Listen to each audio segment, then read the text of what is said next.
at work and I'm getting this call to come to the Misericordia Hospital. I got there and realized how bad it was.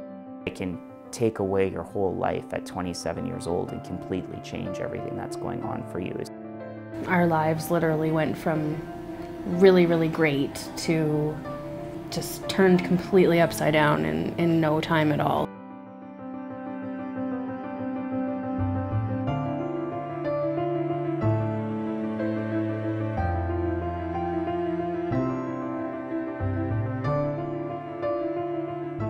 Lance was a very active child. He was very energetic about things. He enjoyed life. He liked hockey and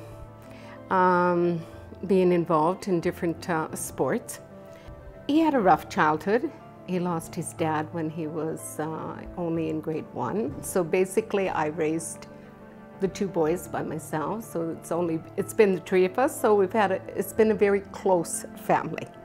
Otherwise, he had a pretty normal childhood. He went to school, he had lots of friends. Whenever you're with Lance, there's always some sort of funny story that's going to come up. We spend the majority of our time either laughing and having a great time or bickering like brothers do. Lance was always a rambunctious little boy, so we always had lots of adventures. Lance was always quite curious, so it would be lots of kind of running around behind him and making sure he didn't get into too much trouble, trying to make sure that he stayed safe as much as possible.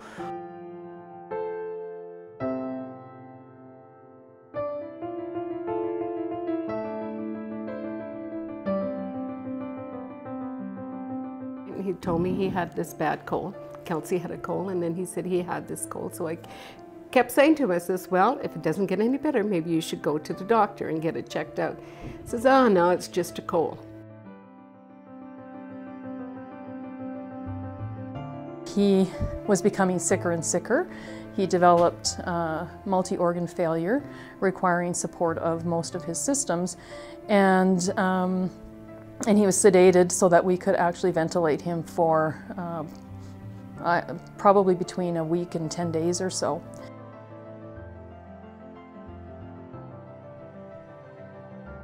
It's been a devastating, life-altering experience for Lance.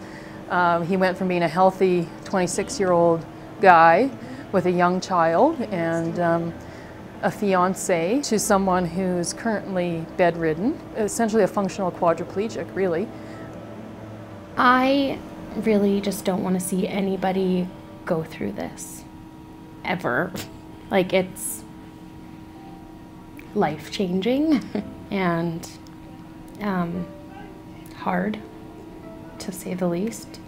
Who gets that sick from the flu? Who stops talking and stops moving because they got the flu? He should never, none of this should never have happened to him. I would do almost anything to not see someone else go through this. When I see how many resources are available to make sure that people don't get as sick as Lance got, there are out there, and that they're free, and that Alberta Health Services encourages it and makes it readily accessible, it's absolutely devastating to me to know that people aren't taking advantage of it.